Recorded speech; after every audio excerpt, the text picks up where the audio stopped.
already dead, Theodore. You'd be the death of us. Now I know what happened to my parents. I know I'm his hex that wanted to get rid of me. I have a secret too, Mrs. Colbert. I'm sure you have, dear. And mine is better than yours. I'm a werewolf. And I have an appetite for vampire.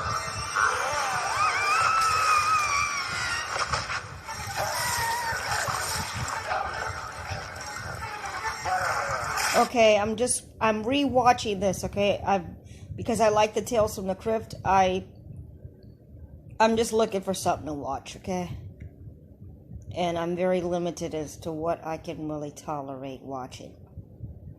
Now, this is not scripted, but I'm trying to figure out how to decode this. There's a decoding here, but it's a little bit tricky to explain because there's a lot of double information that's occult that is true in here.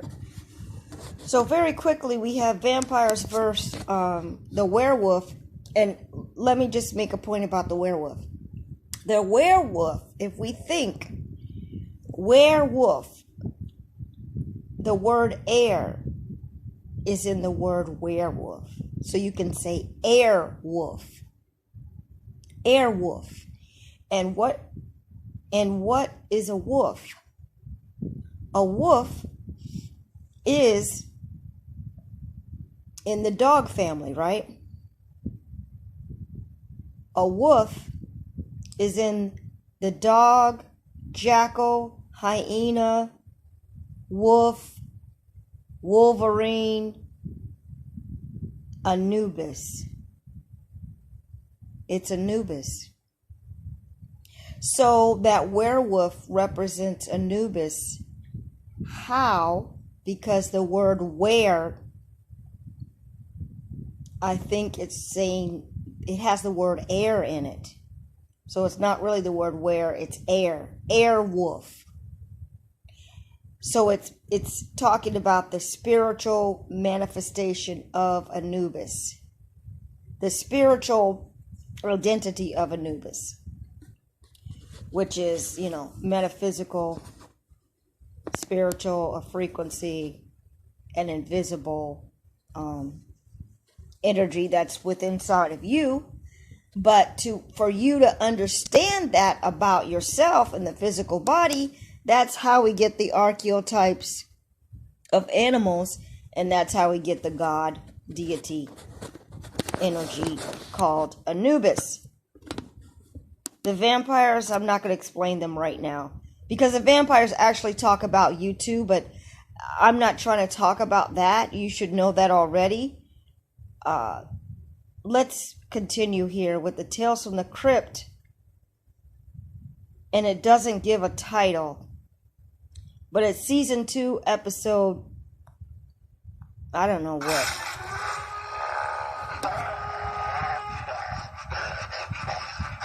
Alright, so now he's chasing the other guy. He already killed...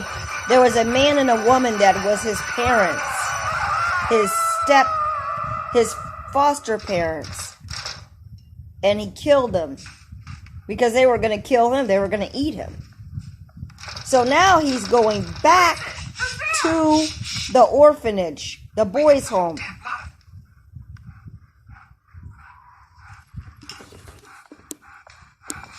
And you hear panting. She opens it up, and he has the dog with him. He has a pet dog with him. I'm home. I'm home.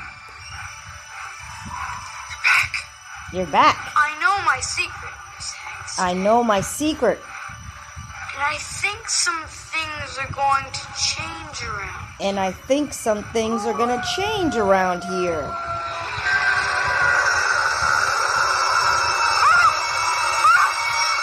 Alright, so his face turns subtly into a werewolf face. So, what is that talking about? Well, in a very, very indirect way, it's talking about you. It's talking about you, the black person.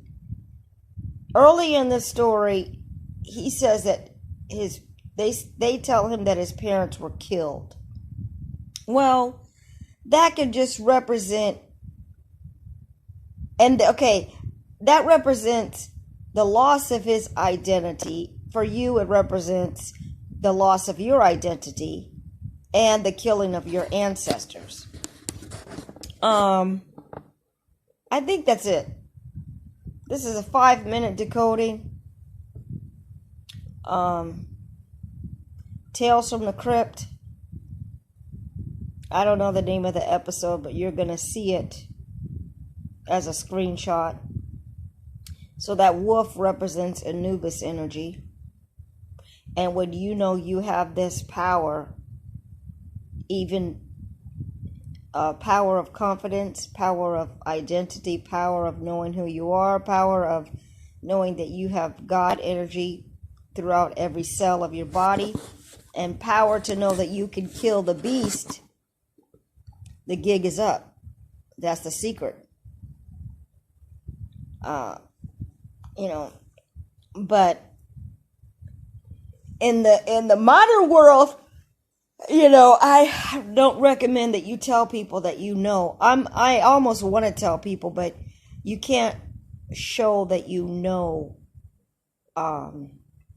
the occult knowledge. You just got to play the game, play along with the bullshit down here. So that ends another episode of What I Learned from Bobby Hemmett, and that is a decoding of Tales from the Crypt. An episode from Tales from the Crypt. The end. Well, may you increase in your powers of destruction and your will to want to destroy the beast and speak curses and death upon the beast.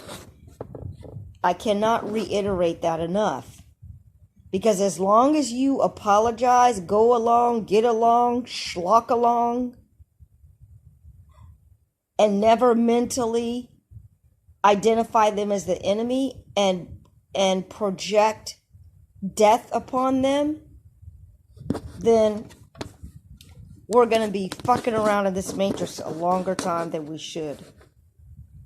Because they are already on the warpath of killing you.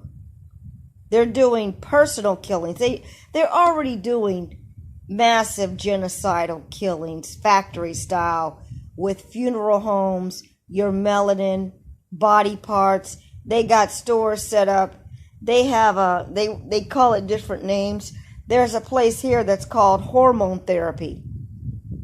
That hormone therapy is actually melanin therapy. And they're getting, that's, actual biomelanin from black people. So, it's therapy to help them sleep, therapy to try to increase their fertility, therapy for maybe arthritis, and skin rejuvenation. But they have to keep taking it all the time. I mean, it's like you drinking a green juice, like you made a spinach juice, spinach apple.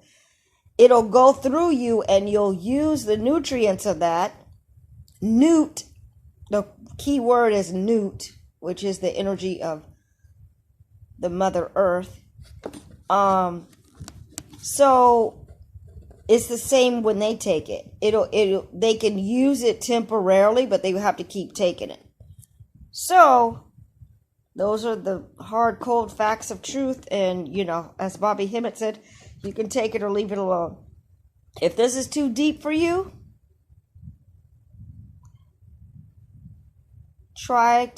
don't let that stop you. Learn something else from Bobby Hemmett. Or ask the ancestors to confirm this knowledge or open your mind up more.